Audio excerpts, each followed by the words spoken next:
It is not that we have a short time to live, but that we waste a lot of it. These words, written almost 2,000 years ago, feel as if they were meant for us today. The author, Lucius Annaeus Seneca, philosopher, statesman, and one of the sharpest minds of ancient Rome.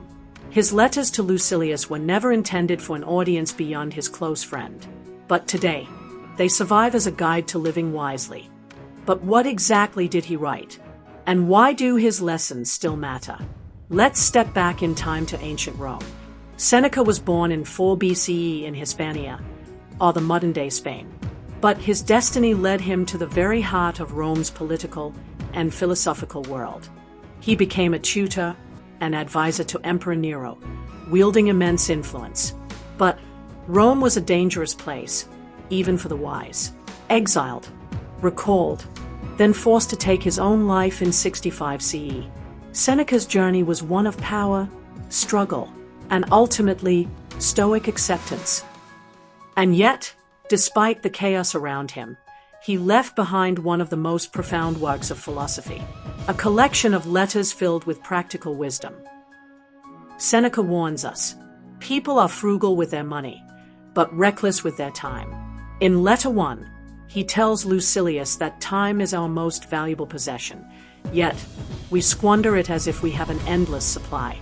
Sounds familiar? Seneca saw Romans wasting their days on trivial pursuits, just as we do now.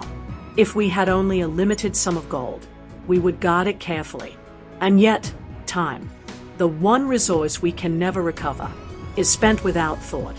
Seneca's solution: be intentional. Audit your hours. Ask yourself, am I living or merely existing? In another letter, Seneca challenges an idea that still dominates our world today. Does wealth bring happiness, or does it enslave us? He observed how Rome's richest men lived, not in contentment, but in fear. The more they had, the more they feared losing it.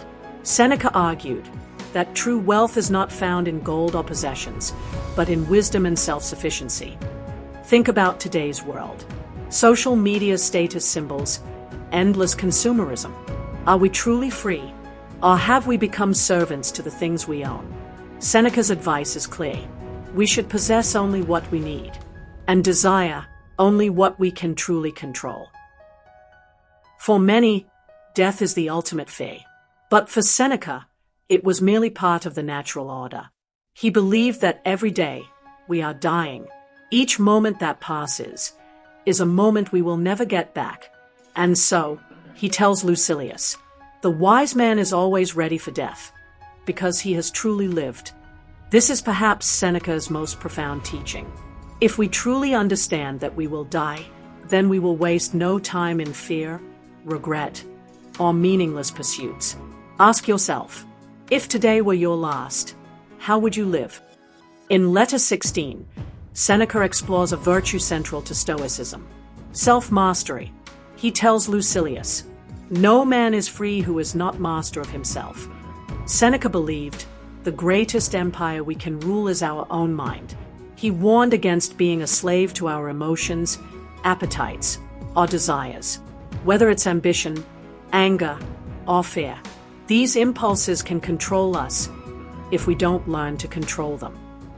Self-mastery, to Seneca, meant building an internal fortress, not cold detachment, but clear, conscious control. And this mastery wasn't built overnight. It came from daily discipline, reflection, and a commitment to virtue. This is not just ancient wisdom.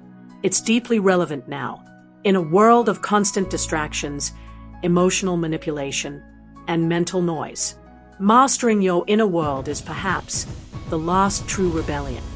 In several letters, especially Letter 3 and Letter 9, Seneca speaks tenderly about friendship, but not just companionship. He saw friendship as a sacred space for mutual growth. To Seneca, a true friend was a mirror, someone who helps you confront your flaws, reflect your values, and push you toward virtue. He writes, associate with people who are likely to improve you. Seneca believed that spiritual and philosophical development cannot happen in isolation. We need each other, not for comfort alone, but to elevate each other. But he also warned, don't mistake quantity for quality. Many acquaintances do not make one friend. One soul-aligned friendship is worth more than 1,000 shallow connections. In today's world of fleeting digital ties, this Stoic insight echoes louder than ever. So, as we can see, Seneca's letters to Lucilius are more than a series of philosophical musings. They are a life map for anyone seeking clarity, peace, and purpose. Let's revisit what he taught us. Lesson 1. Guard your time. It is your most precious wealth. Lesson 2. Don't be owned by what you own. Third lesson. Welcome death, not as an enemy, but as a teacher. Fourth lesson. Master yourself, and you master the world. And lesson number 5. Choose your friends not for laughter, but for growth. If even one of these ideas stays with you, Seneca would have called that a life well lived.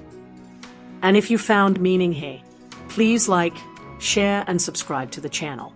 And join us as we explore timeless wisdom for a world lost in noise and illusion.